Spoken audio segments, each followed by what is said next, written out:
Did you know the technology used in ultrasounds actually started with submarines during World War II? They used sound waves called sonar to find things underwater, and later on doctors realized that they could use these sound waves to help in medicine. Most people, when they think of ultrasounds, just think of pregnancies and babies, but they do a lot more than that. Today I'm going to talk about what they do, where they work, and the different training and education it takes to become a sonographer.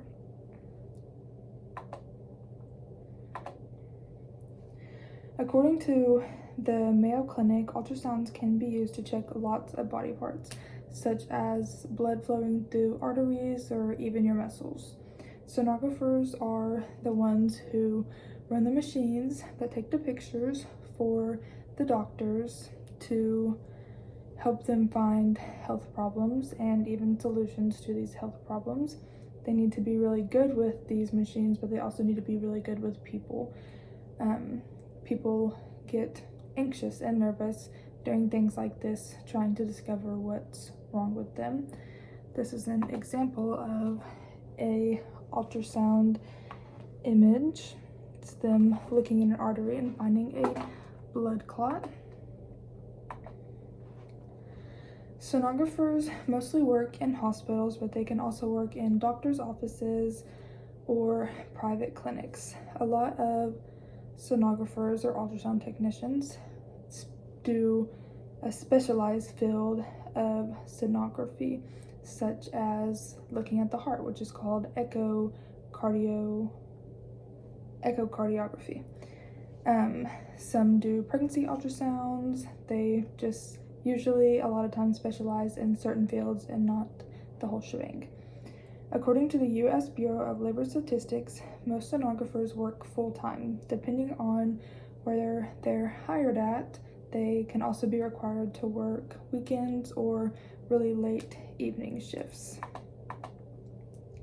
Most people, when they're working or when they decide they want to be a ultrasound technician, get a associate's degree, which is a 2-year degree. If someone's already working in the healthcare field and they just want to expand their knowledge and skills to the sonography field of medicine, then they can go through a certificate program instead. But either way, no matter how you do it, you have to pass certain certification exams. The main place that people take and get these certification exams is through the ARDMS. Passing these exams shows your ability to do the job well and also is what helps you get hired on. The Bureau of Labor Statistics says the median salary for sonographers is about $81,000 a year, and the demand for this job is really high and continuing to grow, so it's a really good career to look into. In conclusion, sonographers do a lot more than just take pictures. They are a lot of help to doctors in finding health issues. Today we talked about what they do, where they can work, and also